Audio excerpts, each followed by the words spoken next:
ప్రార్థన చేసి మొదలు పెడదాం.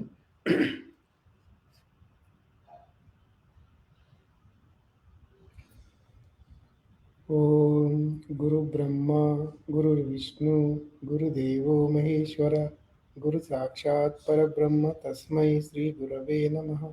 ఓం అన్నాదో శ్రీ జగన్నాథ మద్గురు శ్రీ జగద్గురు మమాత్మా సర్వభూతాత్మ తస్మై శ్రీ గురవే నమః. ఓం అఖండ మండలాకారం వ్యాప్తం येन చరాచరం తత్పదం దర్శితం येन తస్మై శ్రీ గురవే నమః. త్రిమత ఏకైక గురువు ఆధ్యాత్మిక సామ్రాజ్య చక్రవర్తి శతాధిక గ్రంథకర్త హిందూ జ్ఞానధర్మ ప్రదాత సంచలనాత్మక రచయిత త్రైత సిద్ధాంత ఆదికర్త శ్రీ శ్రీ శ్రీ ఆచార్య ప్రబోధానంద యోగీశ్వర్ల వారిచే రచించబడిన ప్రథమ దైవ గ్రంథము త్రైత సిద్ధాంత భగవద్గీత.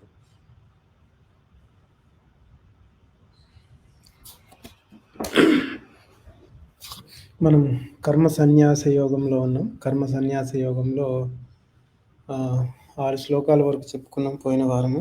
మనం పోయిన వారం చెప్పుకున్న దాంట్లో బ్రహ్మయోగము కర్మయోగం గురించి కూడా కొంత తెలుసుకున్నాము. కర్మయోగము గొప్పదా బ్రహ్మయోగము గొప్పదా అన్న అనుమానం కూడా ఏర్పడ్డది. అయితే కర్మయోగము బ్రహ్మయోగము రెండు సమానమైనవే. అందులో దేన్ని ఆచరించినా కూడా ఒకే విధమైనటువంటి ఫలితం అంటే సిద్ధి మోక్షమును పొందగలుగుతారు. ఈ కర్మయోగం అనేది అందరికీ అనుకూలమైన యోగముగా ఉంటే బ్రహ్మయోగం అనేది కొందరికే అనుకూలంగా ఉంది. అది ఎలా అంటే కుటుంబ సభ్యులు తమ మీద ఆధారపడి లేకుండా ఉంటే తాము ఎచ్చటికెళ్ళి ఏం చేసినా కానీ ఏ ఇబ్బంది లేకుండా ఉన్న వాళ్ళు అయితే బ్రహ్మయోగాన్ని వాళ్ళు సాధన చేసుకోవచ్చు. కుటుంబం తమ మీద ఆధారపడి ఉన్నప్పుడు వాళ్ళ పోషణ నిమిత్తం ఇటు పని చేయవలసి ఉన్నప్పుడు వాళ్ళని చూసుకోవాల్సి ఉన్నప్పుడు బ్రహ్మయోగము సరి అయింది కాదుగా చెప్పుకోవచ్చు.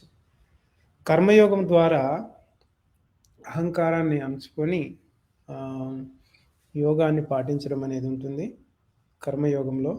బ్రహ్మయోగంలో మనసును అణుచుకోవాల్సి ఉంటుంది, పని చేయకుండా ఉండవలసిన పరిస్థితి అనేది ఉంటుంది. ఆ విధంగా బ్రహ్మయోగము కర్మయోగము రెండు ఉన్నాయి. ఇది ఏ విధంగా అయితే బ్రహ్మయోగం ద్వారా మనం ప్రాప్తి పొందుతామో అదేవిధంగా కర్మయోగంలో కూడా ప్రాప్తి అనేది కలుగుతుంది. ఇంకా అంతేకాకుండా ఎవరైతే యోగం లేకుండా ఉంటారో, యోగం చేయకుండా కర్మను సన్యసించకుండా ఉంటాడో అట్టివాడి జీవితం అంతా దుఃఖమయమయ్యే ఉంటుంది. ఎవరైతే యోగము చేయగలుగుతారో లేదా బ్రహ్మయోగాన్ని అంటే యోగంతో కూడుకున్నవాడు అంటే కర్మయోగము, మనస్సును అణిచినవాడు బ్రహ్మయోగము, ఆ విధంగా ఏ రెండు విధానాల్లో అయినా కానీ ఉన్న వాళ్ళు ఎవరైతే ఉంటారో వాళ్ళకి కర్మ అనేది నశించిపోతుంది, కర్మ అనేది తొలగిపోతూ ఉంటుంది. ఆ విధంగా వాళ్ళు ఏమవుతారంటే మోక్షాన్ని కూడా పొందగలుగుతారు. ఎటు తిరిగి యోగం చేయని వాడికి వాడి జీవితంలో దుఃఖం అనేది ఉంటుంది, కానీ శాంతి అనేది లభించదు. కాబట్టి మనకి కర్మయోగము బ్రహ్మయోగము రెండిట్లో ఏది చేసినా కానీ కర్మ అనేది నశించి శీఘ్రంగా మోక్షం పొంది పరమాత్మలోకి ఐక్యమయ్యే అవకాశం అనేది దేవుడు కల్పించాడు. అది పోయిన వారం మనం చెప్పుకున్న వివరం అంతా. ఇక మనము తర్వాత 7వ శ్లోకం నుంచి మొదలు పెడదాం ఈరోజు. యోగయుక్తో విశుద్ధాత్మా విజితాత్మా జితేంద్రియః సర్వభూతాత్మభూతాత్మా కుర్వన్నపి న లిప్యతే. ఇక్కడ ఏమంటుండంటే ఇప్పుడు గుణములు ఎప్పుడైతే మనకు అంటుకోవో అప్పుడు వాడిని శుద్ధాత్ముడైన జీవుడని మనం చెప్పుకోవాలి.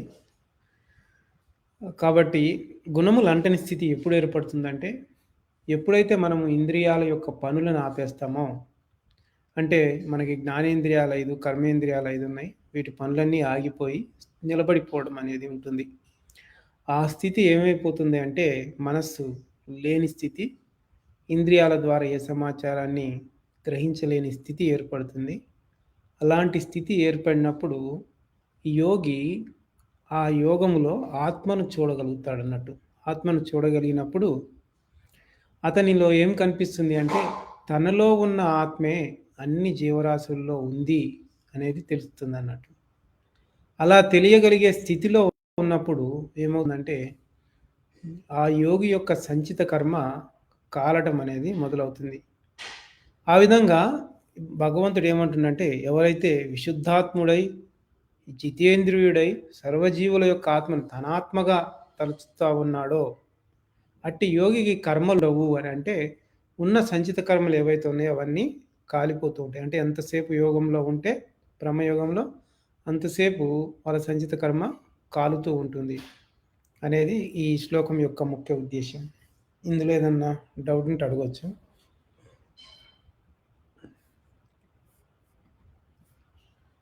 తరువాత శ్లోకం చూద్దాము.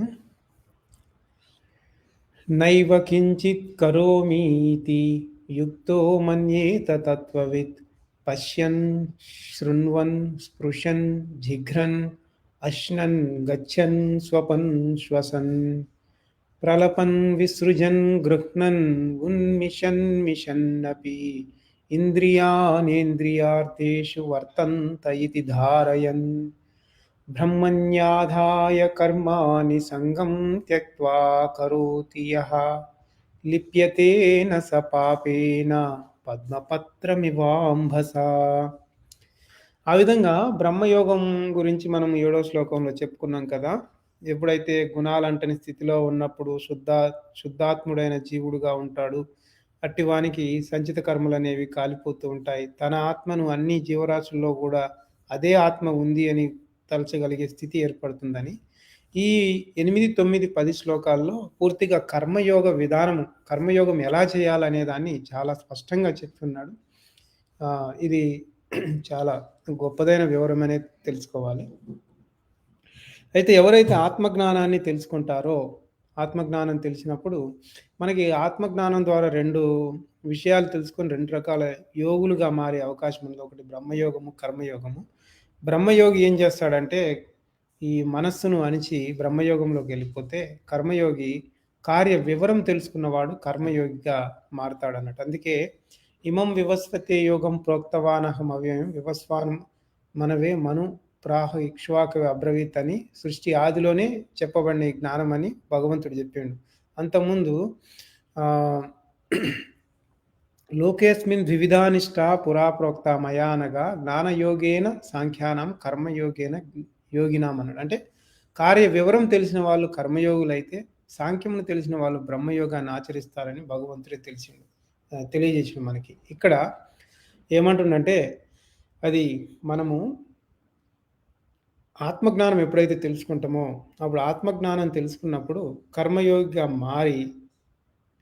మారినప్పుడు అప్పుడు మనకేమనిపిస్తుందంటే, ఏ కార్యానికంటే ఏ పనికి కూడా నేను కర్తను కాదు అనేది భావం కలుగుతుంది అన్నట్టు.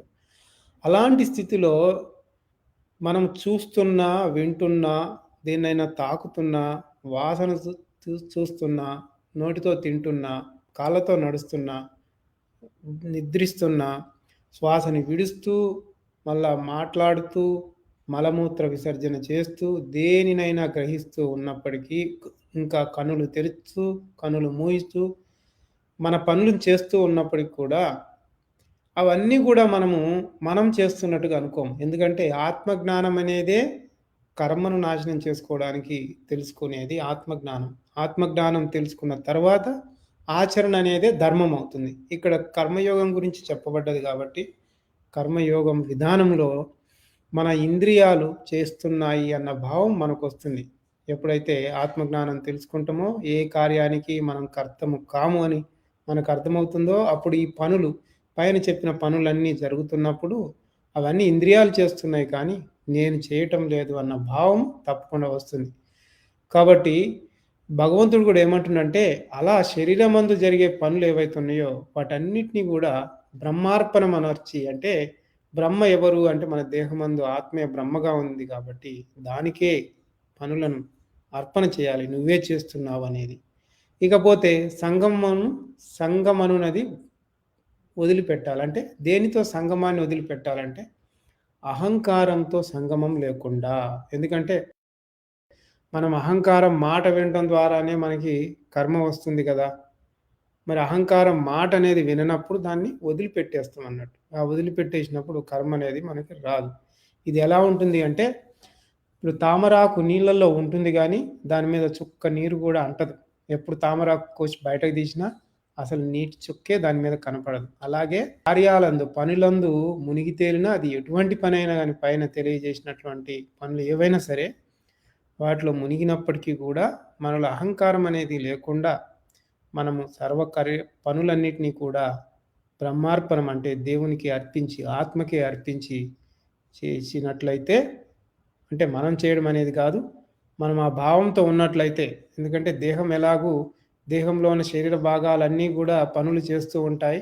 జీవుడు ఏ పని చేయడు కాబట్టి, జీవుడు ఎల్లప్పుడూ గూడా దేవుని మీదనే ధ్యాసను కలిగి ఉంటే, ఆత్మ మీదనే ధ్యాసను కలిగి ఉంటే అది కర్మయోగం అవుతుంది.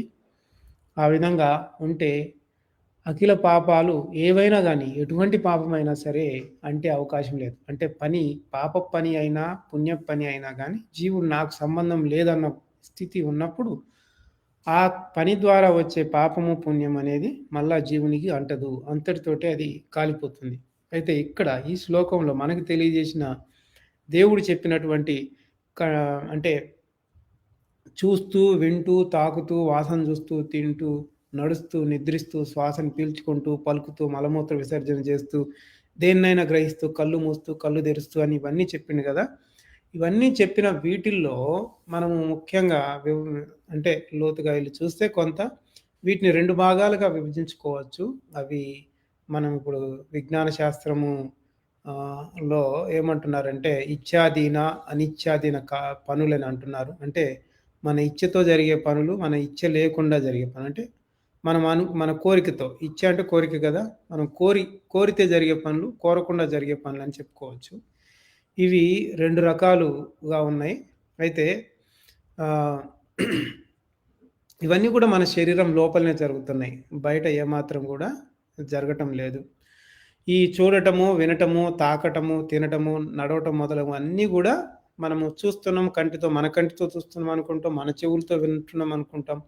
మనం తాకుతున్నామని అనుకుంటాం. మనం తింటున్నాం అనుకుంటున్నాం. మనమే నడుస్తున్నామని అనుకుంటున్నాం. కాబట్టి వీటిని ఇచ్ఛాధీన పనులు అంటే ఇష్టముండి జరిగే పనులు అని అంటున్నారని, తర్వాత మనకి తెలియకుండా జరుగుతున్నాయి శ్వాస అనేది. శ్వాస నువ్వు తీసుకో అంటే తీసుకోవడం. దానంతట అదే వస్తుంది. కళ్ళు మూయడం గూడా మనకి తెలియకుండానే అవి జరుగుతూ ఉన్నాయి. కళ్ళు మూయటం, తెరియటం అనేది. ఇక గుండె కొట్టుకోవడం, మూత్రపిండాలు పనిచేయటము, ఊపిరితిత్తులాడటము, జీర్ణాశయంలో మనం తిన్న ఆహారం జీర్ణం కావడం ఇవన్నీ కూడా మనకి ఇష్టం లేకున్నా జరుగుతున్నటువంటి పనులు. ఆ విధంగా 2 రకాల పనులున్నాయి. అయితే మనము వీటిని నిజంగా ఇలాగే జరుగుతున్నాయా అనేది మనం చూసినట్లయితే దాని గురించి ఇక్కడ ఇప్పుడు ఈ సైన్సు ఏది విజ్ఞాన శాస్త్రం ఏం చెప్తుంది? పైన చెప్పుకున్న వాటిని 2 భాగాలుగా విభజించొచ్చు. ఒకదాన్నేమో ఇష్టముండి జరిగే పనులు, రెండోది ఇష్టం లేకున్నా జరిగే పనులు అని అంటున్నారు. కానీ నిజానికి అవంతా గూడా కరెక్ట్ కాదు, తప్పు అని చెప్పుకోవచ్చు. ఎందుకంటే కొన్ని సందర్భాల్లో ఏమవుతుందంటే మన ఇష్టం ఉండి కదిలే కాళ్ళు, చేతులు కూడా ఇష్టం లేకుండానే పనిచేసే పద్ధతి ఉంది. అదెలా అంటే మనకి తెలియకుండానే మన చర్మం మీద ఏదో పాకినట్లు గనక అనిపిస్తే వెంటనే కాళ్ళు ఇదిలించుకోవడం అనేది మనకు తెలియకుండానే జరుగుతుందన్నట్టు. అలాగే మనం నిద్రపోతున్నప్పుడు ఏమన్నా దోమలు కుడతా ఉన్నాయనుకుందాం. చేత్తో కొట్టుకోవడం అనేది ఉంటది. కానీ తెల్లవారితే మనకి ఏమీ తెలీదు. మనం ఆ పని చేసినమో లేదో కూడా. ఇంకా కొందరు నిద్రలో నడిచిపోయే వాళ్ళు కూడా ఉన్నారు. మరి వాళ్ళు ఇష్టపడే నడిచిపోతున్నారా? వాళ్ళకేమి తెలీదు. తెల్లవారితేనే చూస్తే, "ఒరేయ్! నువ్వు అటు ఇటు తిరిగినవురా నిద్రలో ఆవు మరి ఆ గదిలోకి పోయినవు, ఈ గదిలోకి పోయినవు, అటు పోయొచ్చినవు, ఇటు పోయొచ్చినవు" అంటే, "అవునా? నిజమా?" అని అడుగుతాడు వాడు. అంటే వానికి తెలీదు. అది తెలియకుండానే జరుగుతుంది. కాబట్టి సైన్స్‌కి గూడా పూర్తిగా తెలీదు. సైన్స్ అని చెప్పుకునే వాళ్ళకి. ఇక మనకి ఆహ్, తెలిసి జరిగేవి, తెలియక జరిగేవనేవి 2 రకాలున్నాయని మనకు తెలుస్తున్నాయి గదా! దీన్ని ఎవరు కూడా కాదనలేరు. అయితే ఈ తెలిసి జరిగే పనులు ఏవైతే ఉన్నాయో, తెలియక జరుగుతున్నాయని గూడా మనం చెప్పుకున్నాం. అంటే మనం చేతులు కదిలించడం, కాళ్ళు కదిలించడం మనకు తెలిసి జరుగుతున్నాయి. తెలియక కూడా జరుగుతున్నాయి. అంటే నిద్రలో నడిచిపోవడం ఇవన్నీ మనం చెప్పుకున్నాం. ఇంకా ఇప్పుడు మూత్ర విసర్జన మనం చేస్తా ఉంటాము. అది తెలిసే చేస్తా ఉంటాం. మనకి మూత్రం వచ్చినట్టు అనిపిస్తుంది, పోతుంది చేస్తాం. ఇంకా ఏందంటే కొందరు నిద్రలోనే మూత్రం పోసుకోవడం అనేది మనం చూస్తుంటాం. వాడు తెలిసి చేయలేదు. తెలిస్తే ఎందుకు చేస్తాడు? తెలిస్తే మంచం దిగిపోయి పోసుకుంటాడు గదా! అది తెలియకనే జరుగుతూ ఉంది. మరి దాన్ని ఇచ్ఛాధీనం అని ఎట్లా చెప్తాం? దాని ఇష్ట ప్రకారం అది జరగటం లేదు గదా! అయితే ఆహ్, కాబట్టి ఎవరైనా గానీ ప్రతి పని గూడా ఈ దేహం నాదే. ఈ దేహం నుంచి జరిగే ప్రతి పని నేనే చేస్తున్నా. నా ఇష్ట ప్రకారం జరుగుతుందనుకోవడం అనేది వాడు అహంకారంతో కూడి ఉండి అజ్ఞానంతో పని చేస్తున్నాడు అని మనం చెప్పుకోవాలా. అది ఇప్పుడు మనం నడుస్తున్నప్పుడు నా ఇష్ట ప్రకారం నడుస్తున్నా అనుకోవడము పూర్తి అజ్ఞానం అవుతుంది. అందులో అహంకారం ఉంది గాబట్టి అది కర్మను సంపాదించుకునే విధానం దాంట్లో ఉంది. నిజానికి కాళ్ళు నడుస్తున్నాయి అని మనం మనకు తెలుస్తుంది అనుకోవడమే నిజమైన జ్ఞానం అవుతుంది. దాంట్లో అహం లేదు కాబట్టి అది కర్మ రాని విధానం. ఇంకా చెప్పాలంటే నిద్రలో నడిచినప్పుడు నీకు తెలియకుండా నడవడమే కదా! అప్పుడు నాకు తెలియకుండా నడవడం జరిగిందనుకోవచ్చును. అట్లుగాక నా ఇష్ట ప్రకారం నడిచినామని చెప్పలేం కదా! మనం నిద్రకు సంబంధించి కూడా ఒక ఉదాహరణ చెప్పుకున్నాం. నిద్రలో నడిచి పోవడం, చేయడం అనేది. కాబట్టి శరీరంలో జరిగే అన్ని పనులు మనకు తెలిసి జరుగుతున్నవి. ఆహ్, కానీ ఇష్ట ప్రకారం జరుగుతున్నవనుకోకూడదు. అయితే తెలిసి జరిగే పనులన్నీ ఏయైతే ఉన్నాయో, అవన్నీ మన ఇష్టం ప్రకారం జరుగుతున్నాయని అనుకోవద్దు. అనుకుంటే అది అజ్ఞానమే అవుతుంది. ఎందుకంటే శరీరం లోపల ఒకరుండి అవన్నీ పనులు చేపిస్తా ఉన్నారు. మనకు తెలిసి జరుగుతూ ఉన్నాయి. కానీ మనమే చేయటం లేదు. మన ఇష్టం ప్రకారంగా జరగటం లేదు. అదంతా కర్మ ప్రకారంగానే కార్యాలనేవి జరుగుతున్నాయి. కాబట్టి జ్ఞాని ఏమనుకుంటాడంటే కొన్ని పనులేమో తెలిసి జరుగుతున్నాయి శరీరంలో. కొన్ని పనులేమో తెలియకుండా జరుగుతున్నాయి. వాటి పనులు అవి ఆహ్, చేస్తున్నాయి అని జ్ఞాని అనుకుంటాడు. అయితే అదే అజ్ఞానం ఉన్నప్పుడు ఎలా ఉంటుంది అనంటే, ఇప్పుడు కొందరేం చేస్తారంటే ఆరు బయట నిద్రపోతూ ఉంటారు. తెల్లవారేసరికి వాడు బయట నుంచి లోపల వరండాలో బయటకొస్తాడు. వరండాలో కళ్ళు తెరుస్తాడు వాడు. తెలిసి ఏంది నేను రాత్రి 6 బయట పడుకున్నా. మరేంది ఈ వరండాలో మెలుకువొచ్చింది లేచినా. నేనిక్కడికి ఎట్లొచ్చినా అని అడుగుతాడు వాడు. అప్పుడు ఏం లేదు సన్నం చినుకులు పడుతూ ఉన్నాయి. అప్పుడు గబగబా నువ్వు దుప్పటి అవన్నీ సర్దుకొని లోపలికొచ్చి, లోపలే దుప్పటేసుకొని పడుకున్నావనంటే వాడికి నమ్మశక్యం కాదు. అరే! ఇదెలా జరిగింది అని అంటాడు. అంటే ఆ సమయంలో వానికి కాళ్ళు కదిలినియి, చేతులు కదిలినియి, వాని కళ్ళు చూశాయి. ఆ తర్వాత లోపలికి రావడం జరిగింది. మళ్ళా పడుకోవడానికి పడుకున్నాడు. మరి వాటిని ఏమంటాం మరి? అంటే వాడి ఇచ్చ ప్రకారమే జరిగిందా? ఇచ్చ లేకుండా జరిగిందా? తెల్లవారితోనే చెప్తున్నాడు గదా! నాకు తెలీదు నేనెలా ఇక్కడికొచ్చానో అని. ఆ విధంగా సంఘటనలు జరుగుతూ ఉన్నాయి. అవి తెలియకుండా జరిగిందన్నట్టు. కాబట్టి దాని ప్రకారం మనం ఏమనుకోవచ్చంటే, మనకు ఏవో కొన్ని తెలిసి జరుగుతూ ఉన్నాయి. అంత మాత్రం చేత అన్నీ నా ఇష్ట ప్రకారం జరుగుతున్నాయని మనం అనుకోకూడదు. ఎందుకంటే మన శరీరంలో ఒక శక్తి అనేది ఉంది. ఆ వేరే శక్తి ఏదైతే ఉందో, ఆ శక్తే మనల్ని పని చేపిస్తూ ఉంది. ఇది ఎలా ఉంటుందంటే, ఈ విషయం గనక తెలియకపోతే దీనికి ఒక ఉదాహరణగా చెప్పుకుంటే, ఇప్పుడు మన పక్కింటి ఆవిడ అన్నము, కూరలు అప్పుడప్పుడు పెడుతూ ఉందనుకుందాం తినటానికి. ఈ అన్నం, కూరలు వడ్డిస్తుంది గదా! ఈమె నా పెళ్ళామని అనుకోవడం చాలా తప్పవుతుంది. ఎప్పుడో ఒకసారి అన్నం, కూరలు పెట్టినంత మాత్రాన ఆమె తన పెళ్ళాంగా భావించడం అనేది చాలా తప్పు. అలాగే మనకు అవసరమైనప్పుడు అనుకూలంగా మన అవయవాలు మన శరీరంలో కదులుతున్నాయి కదా! అంత మాత్రం చేత ఆ అవయవాలకి నేనే అధిపతి అని అనుకోవడం గూడా అంతే తప్పవుతుంది. ఎట్లాగైతే పక్కింటి ఆవిడకి మొగుడున్నట్లు మన మన శరీరంలో ఉన్న అవయవాల్ని నడిపించేవాడు, ఆడించేవాడు వాటికి భర్తగా ఒకడున్నాడు. అయితే ఆ భర్తను వదిలిపెట్టి, ఆ స్థానం కూడా నాదే అనుకోవడం జీవుని యొక్క పెద్ద పొరపాటు. కాబట్టి మన శరీరంలో ఒక దాదాపు 30% వరకు, 30 పాళ్ళ వరకు మనకి తెలిసి పనులు జరుగుతుంటే, దాదాపు 70 పాళ్ళు వరకు మనకు తెలియకుండానే పనులు జరుగుతున్నాయి. తెలిసి తెలియక జరిగే ఏ పనులైతే ఇవన్నీ పనులున్నాయి గదా! వీటన్నిటికి మనము కారణం కాదు. అది జరగటానికి కర్మే కారణమని తెలిస్తే అది నిజమైన యోగం అవుతుంది. ఎందుకంటే కర్త మనం కానే కాదు. కర్త వేరొకడున్నాడు. మన కర్మ ప్రకారం ఆ పనులు నడిపిస్తూ ఉన్నాడు. ఆ విషయం మనం తెలుసుకోవాలి. ఆ విధంగా మనము అర్థం చేసుకోగలగాలి. జరిగే పనులలో కర్మలు వానిని అంటవు. అలా అలా చేయగలిగినట్లయితే ఏ పనులు జరుగుతున్నా శరీరం నుంచి కర్మలంటే అవకాశం లేదు. ఆ విధంగా ఉండగలిగినప్పుడు అట్టి యోగం చేత ఆ విధానం కర్మయోగం అవుతుంది.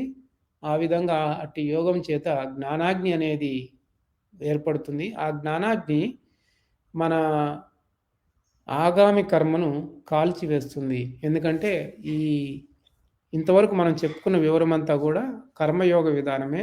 మనము పనులు చేస్తూ ఉన్నప్పుడు పైన భగవంతుడు తెలియజేసినట్లు ఇవన్నీ మన శరీరం ద్వారా జరుగుతా ఉంటాయి గాబట్టి, వీటన్నిటిని చేసేది లోపలున్న ఒక శక్తి ఆత్మే. అది కర్మ ప్రకారం పనులు నడిపిస్తా ఉంది.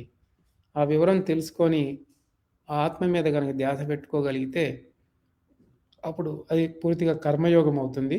కర్మలు అంటవు. ఇంకా దీంట్లో ఏమన్నా డౌటుందా?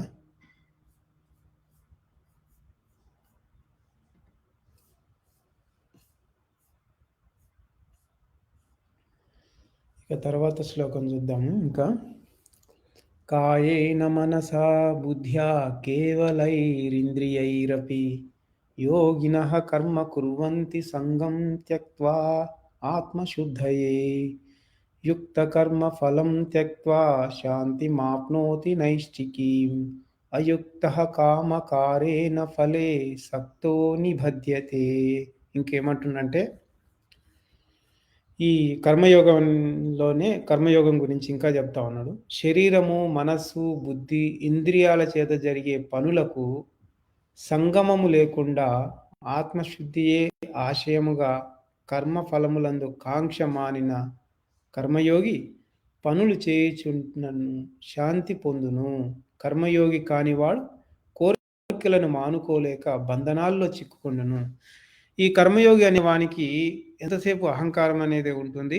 వాడు అన్ని పనులకు కర్త నేనే అనుకుంటాడు. పైన మనము అంత పెద్ద వివరం మనం చెప్పుకున్నాం. దాని ద్వారా వాడు మళ్ళా కర్మను సంపాదించుకొని మళ్ళా అదే జనన మరణం అనే బంధనాలు చిక్కుకుంటాడు.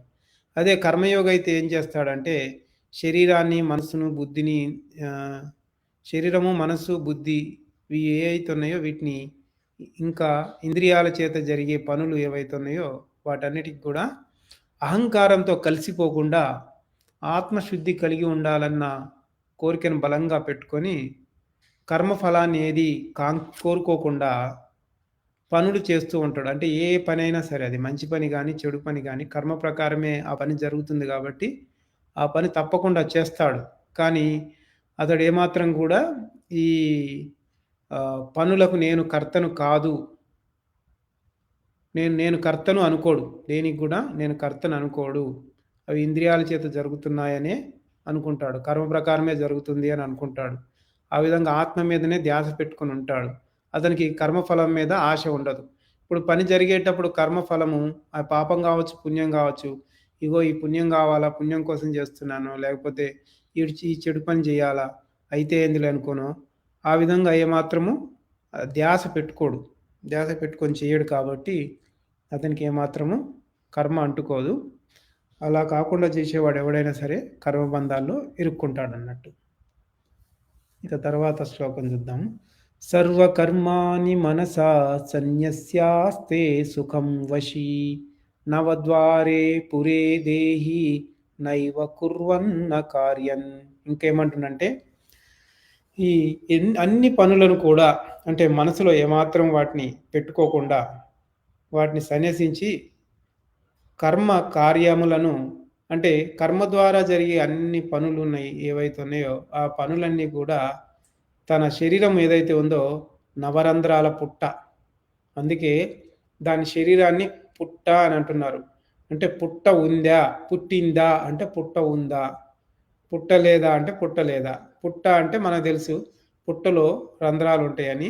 మన శరీరమే పుట్ట కాబట్టి మన తెలుగులో ఎంతో గొప్పగా ఈ పుట్ట అనే పేరు శరీరానికి పెట్టినారన్నట్టు. ఈ శరీరానికి 8 రంధ్రాలు ఉంటాయి. ఈ 9 రంధ్రాలు, నవరంధ్రాలు. మనము పిల్లని గ్రోవి చూస్తే పిల్లని గ్రోవిలో కూడా 8 రంధ్రాలు ఉంటాయి. ఆ 8 రంధ్రాల దేహాన్ని ఎవరు ఆడిస్తున్నారు అంటే దేవుడే ఆడిస్తున్నాడు కాబట్టి కృష్ణుడు కూడా ఈ పిల్లన గ్రోవిని పట్టుకొనే చూయించిండు. మీ దేహం ఈ పిల్లన గ్రోవి లాంటిది. దీన్ని ఆడించేది నేనే. దీన్ని ఊదేది కూడా నేనే. ఆ ఊదే శ్వాస అనేది ఊదకపోతే ఈ దేహం కూడా ఉండదు అన్న ఉద్దేశంతో మనకి దేవుడు ఆ విధంగా చూయించిండు. కాబట్టి ఈ నవద్వార పురదేహానికి ఈ కార్యాలు, ఈ పనులన్నీ వదిలేసి దే ఏ పనికి కూడా నేను కర్తని కాదు అని యోగి ఎలా అంటే సుఖంగా ఉంటాడన్నట్టు. మనకి ఏం అవసరం లేదు. అన్నీ శరీరంలోనే, శరీరం ద్వారా ఈ కర్మ ప్రకారం ఏది జరగాలో అది జరుగుతది. నాకెందుకు చింత? నాకు ఆత్మ మీదనే ధ్యాస అన్న ఉద్దేశ్యం ఉంటుంది యోగికి. ఇంకేమన్నా డౌట్ ఉందా?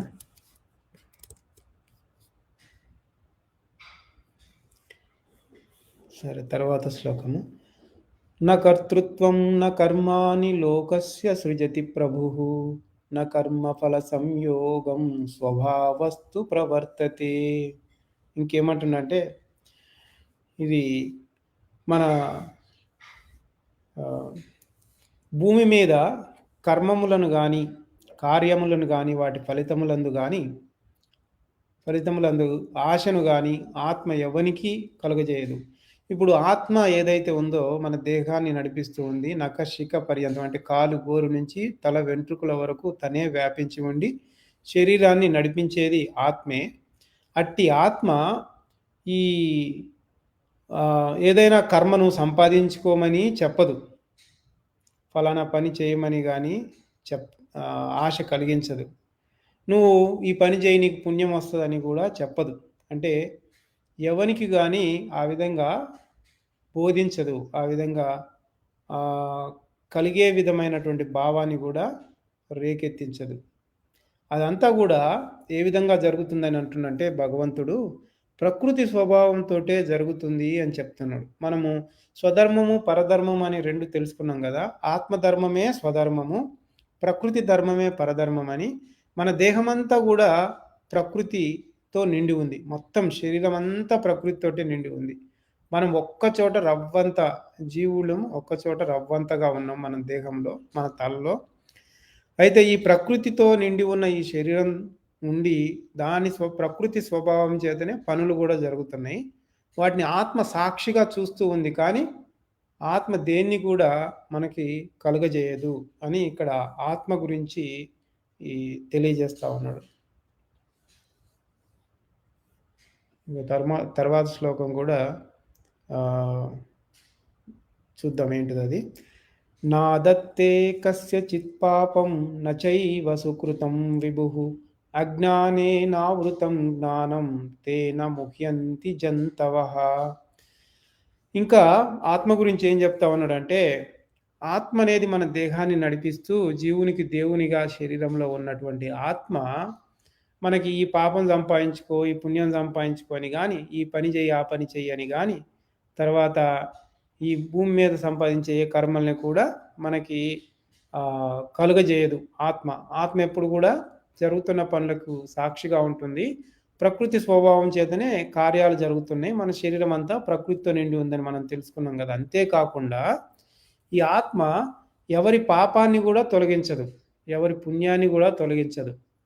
ఇంకా ఏమంటుందంటే భగవంతుడు, అజ్ఞానము చేత జ్ఞానం కప్పబడి ఉంది. ఇది ఎలా అంటే, ఇప్పుడు అద్దం ఉంది, అద్దం మీద మురికి దుమ్ము అంతా నిండిపోతే అద్దము బాగా కనపడదు. ఆ దుమ్ము తొలగిస్తే అద్దం బాగా కనిపిస్తుంది. అలాగే మన జ్ఞానం అనేది, మన తలలోనే జ్ఞానం ఉంది, మన తలలోనే అజ్ఞానం ఉంది. మనకి అజ్ఞానం పెరిగిపోవడం ద్వారా జ్ఞానం అనేది ఏంటో తెలియకుండా అయిపోయింది. అంటే జ్ఞానం అంతా కూడా అజ్ఞానం చేతనే మూసిపెట్టబడింది. ఈ అజ్ఞానం చేతనే భూమి మీద ఉన్న జనాలందరూ కూడా భ్రమిస్తున్నారు. అంటే వాళ్ళ ఆత్మ వైపు లేరు, అంటే ప్రకృతి వైపే ఉన్నారు, స్వధర్మంలో లేరు. వాళ్ళంతా కూడా పరధర్మంలోనే ఉన్నారు. అంతేకాకుండా మనము ఇప్పుడు ఎంత యోగం ఆచరిస్తే అంత కర్మ కాలిపోతుందని మనం చెప్పుకున్నాము. కాబట్టి ఆత్మ ఎవరి కర్మను కూడా తొలగించదు. ఎందుకంటే కర్మ తొలగిపోయే మార్గాలు దేవుడు స్పష్టంగా చెప్పాడు. ఒకటి బ్రహ్మయోగము, రెండు కర్మయోగము. కర్మయోగం చేసినా కర్మ తొలగిపోతుంది, బ్రహ్మయోగం చేసినా కర్మ అనేది తొలగిపోతుంది. ఆ రెండు పద్ధతులు తప్ప ఎవరి కర్మ కూడా తొలగదు. కర్మ అంటే పాప పుణ్యాల మిశ్రమం. అంటే మన పాపం పుణ్యం పోగొట్టుకోవాలంటే మనము యోగం ఒక్కటే మార్గం. చాలామంది ఏం చేస్తుంటారంటే ఎన్నెన్నో అజ్ఞాన పనులలో నిండిపోయి ప్రపంచంలో అనేక కార్యాలు చేస్తా ఉంటారు. వాళ్ళేం చేస్తారంటే వాళ్ళకి జ్ఞానం తెలియదు. జ్ఞానం తెలుసుకుందామన్న ఆలోచన అనేది ఉండదు. పొద్దున్నుంచి మనం ఎన్నో పాప పనులు చేసినాం కదా! సాయంత్రం పూట ఒక పూజ చేద్దామనో, లేకపోతే ఒక పెద్ద గుడి కట్టిద్దాము. దానివల్ల మనకు పుణ్యం పెరిగి పాపం అంతా పోతుందనో, రకరకాల ఆలోచనలు కలిగి లేదంటే చాలా డబ్బు ఖర్చు పెట్టి యజ్ఞాలు అవి ఇవి చేపిస్తే మన పాపం అంతా పోతుందనో, ఆ విధంగా చేస్తూ ఉంటారు. అదంతా గూడా వాళ్ళు ఒట్టి భ్రమతో చేయడమే గానీ, వాటి ద్వారా వాళ్ళకి రవ్వంత గూడా వాళ్ళ కర్మ పోదు. వాళ్ళ పాపం గాని, పుణ్యం గాని ఏమాత్రము పోదు. అది దేవుని వైపు పోయే విధానం కానే కాదు. భగవద్గీతలో ఎక్కడ కూడా పూజలు, యజ్ఞాలు, హోమాలు ఇవన్నీ జేయండి మీరు. మీకెందుకు మీ కర్మ తీసేస్తా అని ఎక్కడ గూడా చెప్పలేదు.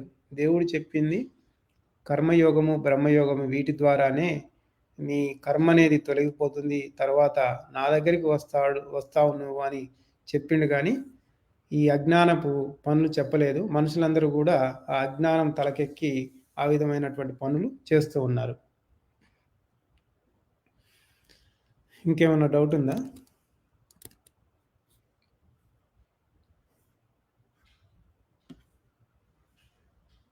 తర్వాత శ్లోకం చేద్దాం.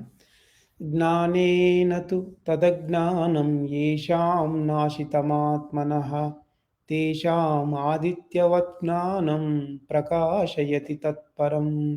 ఇంకా ఏం చెప్తానంటే జ్ఞానము ఎంత గొప్పదో ఇక్కడ చెప్తాడు. మనము అజ్ఞానంతో నిండి ఉండి భ్రమతోటి ఎన్నో అటువంటి పనులు చేస్తూ ఉన్నాము. దాని ద్వారా మన కర్మ కాలిపోవడం లేదు. అయితే ఎవరైతే ఆత్మజ్ఞానం తెలుసుకుంటారో, ఆత్మజ్ఞానం వల్ల ఏమవుతుందంటే అజ్ఞానం అనేది తొలగిపోతుంది. ఇప్పుడు ఉల్లిగడ్డ ఎలా పొరలు పొరలుగా కప్పి ఉంటుందో ఉల్లిగడ్డ, ఒక్కొక్క పొర తొలగించుకుంటూ పోతే చివరికి ఏమీ మిగలదు. అదంతా అజ్ఞానమే. అజ్ఞానం అనేది ఉల్లిగడ్డ లాంటిది. అజ్ఞాన పొరలు ఒక్కొక్కటి తొలగించుకుంటూ పోతే ఆఖరికి ఏమీ మిగలకుండా పోతుంది. అజ్ఞానం అంతా పోయి సంపూర్ణంగా వెళ్ళిపోతుందన్నట్టు. కాబట్టి ఈ అజ్ఞానం అనేది పొరలుగా కమ్మి ఉన్న అజ్ఞానం అంతా తొలగిపోతే ఏమవుతుందంటే, వాళ్ళలో జ్ఞానం అనేది సూర్యుడు వెలిగినట్లే వెలుగుతూ ఉండడం అనేది జరుగుతుంది. అంతేకాకుండా మనం పైన చెప్పుకున్న భ్రమలన్నీ కూడా పూర్తిగా తొలగిపోతాయి. అతడు అంధత్వం నుంచి జ్ఞానం వైపుకి వస్తాడు. కాబట్టి అటువంటి స్వచ్ఛమైన జ్ఞాన దృష్టి కలగాలి అనంటే మనం తప్పకుండా యోగం వైపుకే పయనించాలి. యోగం ఎప్పుడైతే మనకి సంప్రాప్తం అవుతుందంటే, యోగం అనేది కలుగుతుందో అప్పుడు మాత్రమే కర్మ అనేది కాలిపోతుంది. కాబట్టి యోగం ఒక్కటే మార్గము. ఆత్మజ్ఞానం వల్ల ఏం జరుగుతుందంటే, వాళ్ళలో ఇప్పుడు పైన భ్రమతో ఉన్న వాళ్ళందరిలో కూడా జ్ఞానం యొక్క చూపు వాళ్ళకి కలుగుతుంది. అంటే జ్ఞాన దృష్టి అనేది వాళ్ళకి కలగటం అనేది మొదలవుతుంది. జ్ఞాన దృష్టి ఎప్పుడైతే కలుగుతుందో అప్పుడు ఏమవుతుందంటే కర్మయోగ ఆచరణ అనేది మొదలు పెడతారు. లేదా బ్రహ్మయోగ ఆచరణం. ఆ బ్రహ్మయోగ ఆచరణం మొదలుపెట్టినప్పుడు కర్మలు పోయే మార్గము అది ఆ మార్గంలోనే పోతుంటారు కాబట్టి వాళ్ళలో ఉన్న గుడ్డితనం మొత్తం తొలగిపోతుంది. కాబట్టి ఆ విధంగా వాళ్ళకేమవుతుందంటే వాళ్ళ తలలో జ్ఞానాగ్ని అనేది బాగా ప్రజ్వరిల్లి అది సూర్యుని యొక్క ప్రకాశం ఏ విధంగా అయితే వెలుగుతూ ఉంటుందో అలాగే వాళ్ళ తలలో కూడా ప్రకాశం అనేది వస్తుందని ఇక్కడ భగవంతుడు తెలియజేస్తా ఉన్నాడు. ఆ విధమైన జ్ఞాన మార్గం తెలిసిన తర్వాత అదే మార్గంలో పోతాడు కానీ ఇంకొక విధానాన్ని ఎంచుకునే అవకాశం అనేది ఉండదు. ఇంకేమన్నా డౌట్ ఉందా?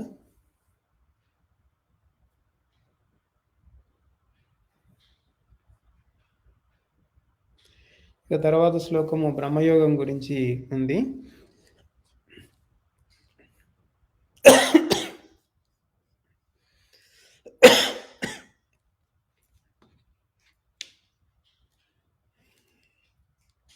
అదేందో చూద్దాము. తద్బుద్ధయస్తదాత్మానః తన్నిష్టాస్తత్పరాయణః గచ్చంత్య పునరావృత్తిం జ్ఞాన నిర్ధూత కల్మషాః. ఇక్కడ ఏమంటుందంటే ఈ శ్లోకంలో ఏం చెప్తుండంటే భగవంతుడు మనోబుద్ధి మనోబుద్ధుల యందే నిష్ఠలనన్నియు నిలిపినట్లయితే నీ ఆ విధంగా చేస్తే ఏమవుతుందంటే, ఇప్పుడు మన మనస్సు గాని, బుద్ధి గాని అంతా ఆత్మ మీదనే నిలబడినట్లయితే, బ్రహ్మయోగంలో ఏం జరుగుతుంది అనంటే మనస్సు నిలబడిపోతుంది. అయితే మనస్సు అంతవరకు ప్రకృతి వైపు ఉన్న మనస్సు ఆత్మ వైపుకు తిరిగిపోతుంది. ఎప్పుడైతే ఆత్మ వైపుకు మనస్సు తిరిగిపోతుందో, బుద్ధికి అన్ని వివరాలు అందించేది మనస్సే కాబట్టి, మనస్సుకి, బుద్ధికి, ఆత్మకి ఒక వంతెనలాగా ఏర్పడుతుందన్నట్టు. ఆ 3 ఒకే తాటి మీదకి రావడం జరుగుతుంది.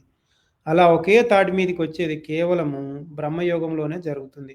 అలా బ్రహ్మయోగంలో జరిగినప్పుడు, బ్రహ్మయోగంలో జీవునికి ఎదురుగా బుద్ధి ఉంటుంది. బుద్ధి మనస్సుతోటి, మనస్సు ఆత్మతోటి కలిసిపోవడం. అంటే ఒకే తాటి మీదకి రావడం వల్ల, ఈ జీవునికి ఆత్మ మీద ధ్యాస అనేది కలుగుతుంది. ఆ విధంగా జరిగేదెప్పుడంటే, అది బ్రహ్మయోగం అయినప్పుడే జరుగుతుంది. బ్రహ్మయోగం అయినప్పుడు, ఆ విధంగా జరిగినప్పుడు, బ్రహ్మయోగంలో జ్ఞానాగ్ని అనేది బయట నుంచి తలలోకి ప్రవేశిస్తుంది. ఆ బయట నుంచి తలలోకి ప్రవేశించిన జ్ఞానాగ్ని అనేది జీవుని యొక్క కర్మ ఏదైతే ఉందో సంచిత కర్మ, ఆ సంచిత కర్మను కాల్చడానికి మొదలుపెడుతూ ఉంటుంది. ఎంతసేపయితే బ్రహ్మయోగంలో ఉంటాడో, అంతసేపు సంచిత కర్మ కాలుతూ ఉంటుందన్నట్టు. అలా కర్మ కాలిపోతూ, కాలిపోతూ, కాలిపోతూ ఆఖరికి ఏమవుతుందంటే, అతని యొక్క పాపాలు, పుణ్యాలు అన్నీ గూడా లేకుండా పోయి, చివరికి మోక్షాన్ని పొందుతాడు. అది. ఆ విధంగా ఈ శ్లోకం అనేది బ్రహ్మయోగం గురించి తెలియజేస్తా ఉంది.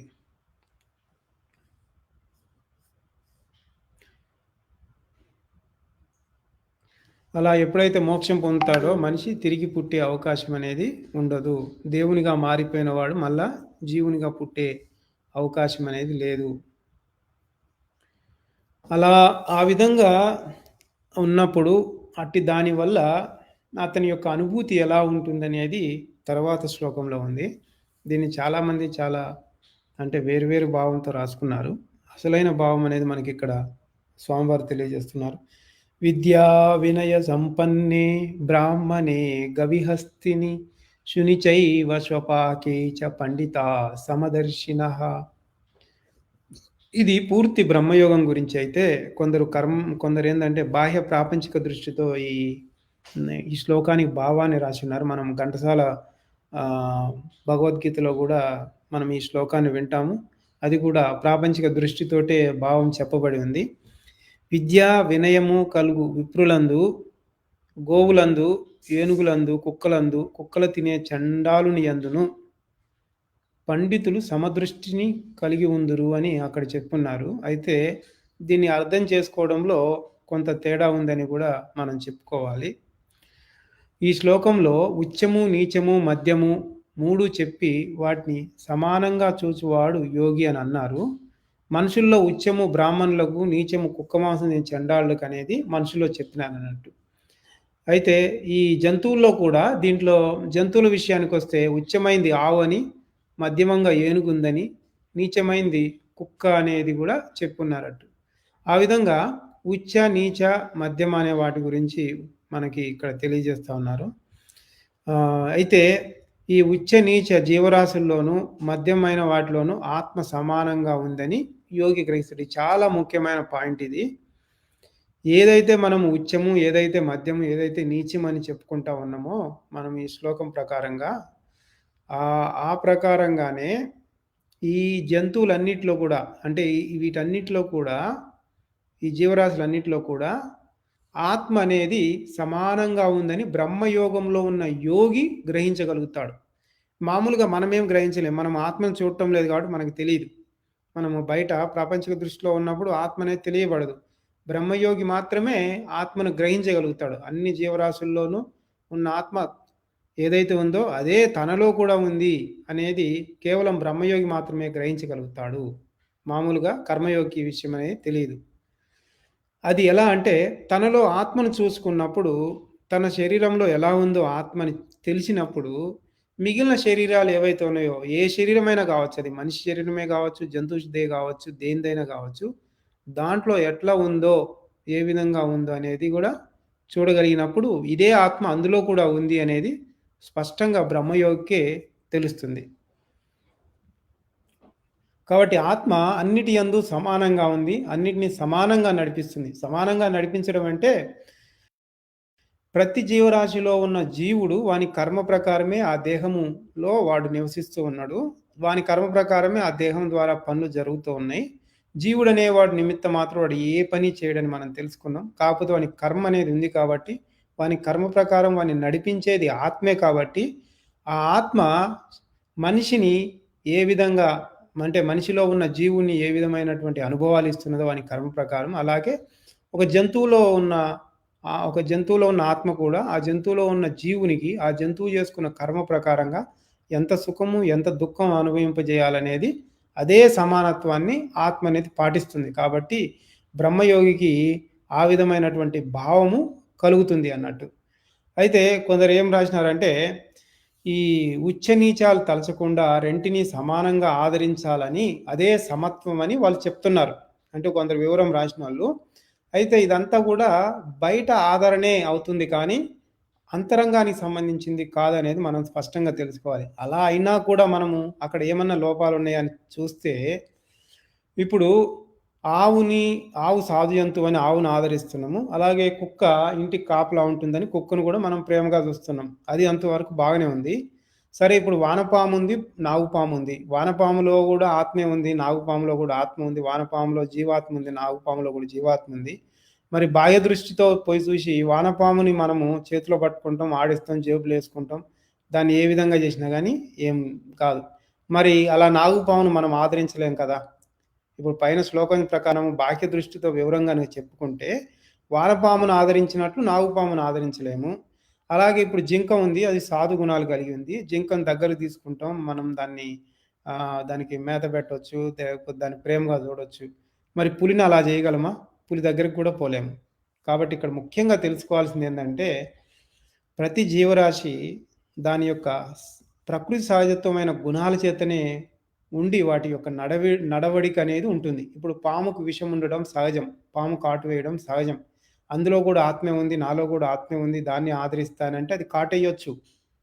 కాబట్టి దానికి ఆ లక్షణాలు ఎలా వచ్చాయి? దాని సహజత్వం ఎలా వచ్చింది అంటే, వాటి గుణాల ద్వారా వాటికి ఆ సహజత్వం అనేది వచ్చింది. కాబట్టి వాటిని మనం పొరపాటుగా వాటిని చూసినట్టే వీటిని చూడాలి అని అనుకోవద్దు. అలా కాదు. దేని యొక్క ప్రకృతి సహజత్వం ద్వారా అవి ఉంటాయి. కాబట్టి వాటి యొక్క ప్రకృతి సహజత్వాన్ని మనం వదిలిపెట్టాలి. ముఖ్యంగా ఈ శ్లోకంలో చెప్పేదేందంటే, అది ఆవు గావచ్చు, ఏనుగు గావచ్చు, కుక్క గావచ్చు, కుక్క మాంసం తినే చండాలుడు గావచ్చు, బ్రాహ్మణుడు గావచ్చు, పండితుడు గావచ్చు, ఎవరైనా గావచ్చు. వాళ్ళందరూ కూడా ప్రకృతి సహజత్వం కలిగి ఉండి వాటి వారి వారి గుణాల ద్వారా వాళ్ళ ప్రవర్తన ఉంటుంది. కానీ లోపల ఆత్మ యొక్క సహజత్వం సమానము. అది చాలా ముఖ్యం. ఎందుకంటే అందరిలో ఆత్మే ఉండి అందరిని ఆత్మే నడిపిస్తుంది కాబట్టి, ఆత్మ యొక్క సహజత్వాన్నే మనం చూడాలి.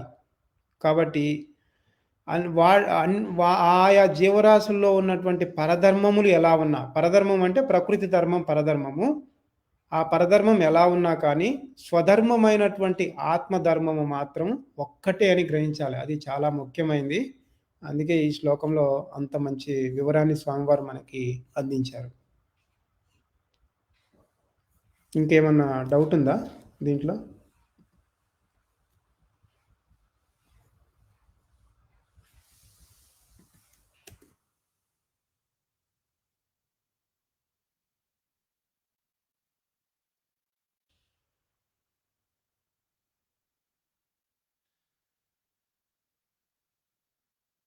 ఏం డౌట్ లేకపోతే మరి ప్రార్థన చేసి ముగిద్దాము. ఓం మంగళం గురుదేవాయ మహనీయ ప్రబోధాత్మనే సర్వలోక శరణ్యాయ సాధు రూపాయ మంగళం. అందరికీ ప్రబోధార్పణ.